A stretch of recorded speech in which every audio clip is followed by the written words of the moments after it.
জম্মু কাশ্মীরের পেহেলগাঁওয়ে হামলার ঘটনায় বিদেশি নাগরিকসহ অন্তত ২৬ জন পর্যটক নিহত হয়েছেন। তবে এই ঘটনা ভারতের নিজেদের সাজানো নাটক বলে মন্তব্য করেছেন লস্কর-ই তৈয়বার ডেপুটি চিফ সাইফুল্লাহ খালিদ ওরফে সাইফুল্লাহ কাসুরি। ভারতীয় সংবাদ মাধ্যম ফিনান্সিয়াল এক্সপ্রেস ও আনন্দবাজার এমনই সংবাদ প্রচার করেছে। कश्मीर के इलाका पहलगाम में हिंदुस्तान ने खुद साख्ता ड्रामा रचाया है। সাইফুল্লাহ খালিদ ওরফে সাইফুল্লাহ কাসুরি ভারতীয়দের দাবি মতে তিনিই কাশ্মীর হামলার মূল হোতা। ভারতের গোয়েন্দারা বলছেন পেহেলগাঁওয়ের হামলার মূল হোতা সাইফুল্লাহ। তার নির্দেশেই ৫-৬ জন মঙ্গলবার দুপুরে পেহেলগাঁওয়ের বৈশরণ উপত্যকায় নির্বিচারে গুলি চালান।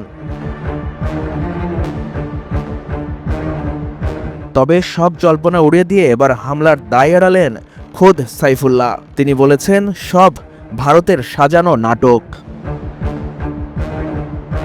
বান্ডেল থাকলে প্রতি সেনমানিতে টাকা বাঁচবে। বিকাশ সেনমানি বান্ডেল কিনে জিতুন প্রতি লেনদেনে। মঙ্গলবার দুপুরের ওই ঘটনায় এখন পর্যন্ত ২৬ জনের মৃত্যু হয়েছে, আহত আরও অনেকে। হামলার ঘটনার দায় স্বীকার করেছে দ্য রেজিস্ট্যান্ট ফ্রন্ট TRF।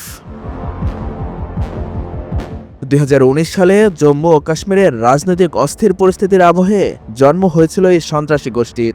সে সময় পাক লস্কর-ই তৈয়বার ছায়া সংগঠন হিসেবে উঠে আসে TRF, আর সাইফুল্লাহ লস্করের অন্যতম প্রধান। তাই TRF হামলা চালালেও পুরো পরিকল্পনাই করেছিলেন সাইফুল্লাহ, এমনই মনে করছিল গোয়েন্দা সূত্র। কিন্তু সব জল্পনা উড়িয়ে দিলেন সাইফুল্লাহ, জানালেন পেহেলগাঁওয়ে হামলার কোনো ভূমিকাই ছিল না তার। সামাজিক মাধ্যমে ইতিমধ্যেই ছড়িয়ে পড়েছে একটি ভিডিও। তাতে সাইফুল্লাহকে বলতে শোনা যাচ্ছে ভারত নাটক করছে, ওরা নিজেরাই এই হামলা করিয়েছে। পেহেলগাঁওয়ে হামলার সঙ্গে পাকিস্তান বা তার কোনো সন্ত্রাসী সংগঠনের যোগ নেই। পাশাপাশি ভারতীয় সংবাদ মাধ্যমের বিরুদ্ধেও আক্রমণাত্মক সুর শোনা যাচ্ছে সাইফুল্লাহর গলায়।